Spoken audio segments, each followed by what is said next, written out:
welcome to the latest edition of GXTalks, a series of global discussions among leaders in government and working with government on important issues of the day regarding citizen service, the application of technology, and the efficiency of government to deliver on missions that matter for the nations that they serve.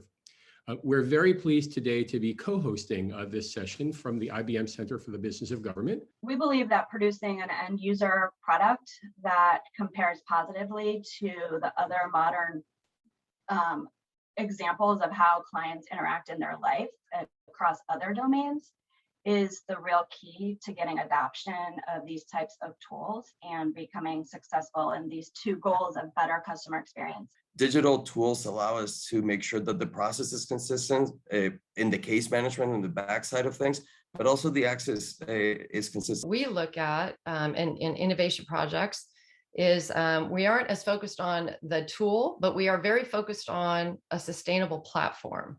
We're very focused on something that is scalable. When the citizen looks to the government to solve their problem, they look at the government and they don't always know what level of government that they need to get services. We were successful in doing that before the pandemic. And I think the reason we were really successful is that at a point we sort of took on a very rigorous approach to human-centered design. And we really redesigned the entire portal to make it much more easy to use. And we used insights that we had gathered from our on-site PC banks from clients over a period of many years. And we incorporated a lot of those design insights into our portal. What makes good digital transformations, I think, also starting to think about some of the challenges that I've encountered both in Pittsburgh and in South Bend has been, I think that there tends to be an overemphasis on the tools and thinking about, and a lot of times we put a lot of our hopes on digital. I've been part of projects where, we had issues with regards to permitting and licensing, and we said, we're going to get a new tool for that. And the reality is that it was the process of having to implement the tool, having to figure out what were those permits and those licenses. Why would a permit be distinct from each other? Why is it a Christmas tree collection different from a regular collection?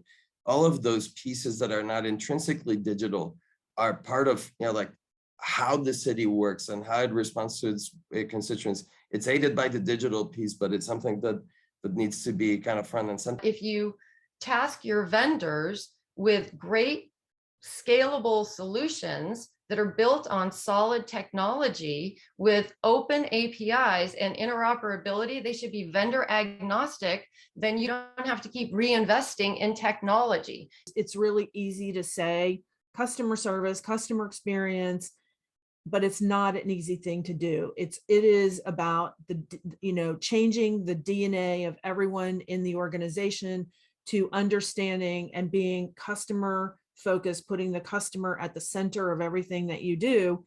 If you convince people that the experience that they're having online is trustworthy and comparable to what they are seeing in other domains, then uptake becomes a much easier exercise. Going from no program at all to fully delivering something within a couple of months, and it wouldn't have been possible without the digital tools, without the pre-existing investments in the data and then in the infrastructure to be able to share the program. We designed it with the client in mind. We said, if I'm using an app and I'm doing a self-check, it better be done in 30 seconds or less. So we need to design with the client in mind, not the public health officer in mind. That every interaction that we have with the public from the government perspective is an opportunity for us to demonstrate that the government understands and is able to meet our customers' needs. Good design creates this ease of use and professionalism that clients, deserve and have come to expect, especially, at some of their most vulnerable moments. Good design saves money and saves time. So it is important, but good design is also expensive. If we link arms in government around the world, we can have economies of scale. We can insist on a sustainable, buildable platform, and we can have an exciting experience for the clients. It's digital first, but not digital only in terms of customer experience. The insights come from actually sort of interviewing and observing and prototyping with the people who are actually going to be engaging with the tools. Good design requires intentionality, and then trying to find a way in which you marry a way and say, all right, let's focus on what are the pain points and what is it that we need to solve for through good design. The federal government needs to be able to understand what's going on because they're funding a lot of these initiatives, but you need front ends that are dynamic and flexible so that you can respond quickly. Data is such a big component of it, but using that data, looking at the different segments of population, looking at the major journeys that they're taking, and then just really walking through it with everybody that touches that journey so that you can start bringing people together across your entire agency, your entire government. We in New York City have tried to do very purposely is to not make assumptions about what makes sense to people and what is a good design in our opinion, which is to say we create focus groups. We go to our offices. Before the pandemic, we would go to our offices with actual prototypes and ask our clients to engage with them and find where the pain points were in the design, iterate on the design, and release something that is hopefully intuitive. We're the one company that can never turn people away.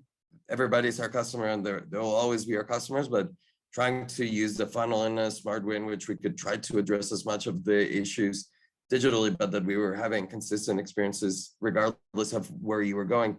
If so many agencies hadn't moved to the cloud, we would not have been able to make the shift during COVID in terms of, moving to remote work, delivering as many digital services, and the agencies at the federal level who had not invested in the technology were not able to pivot as quickly as the other agencies. We at the IBM Center engage in research that helps government leaders understand the best options and recommendations based on strong analysis from academic experts who provide their into us, and then we issue reports, and a number of our reports have dealt with these issues of improved citizen service, application of technology in a secure manner, protection of privacy, all issues that we'll get into today with our distinguished group of panelists. Our center also engages in a number of other forums where we interact with government leaders, including podcasts, radio interviews. All of our information is public domain and is available at businessofgovernment.org.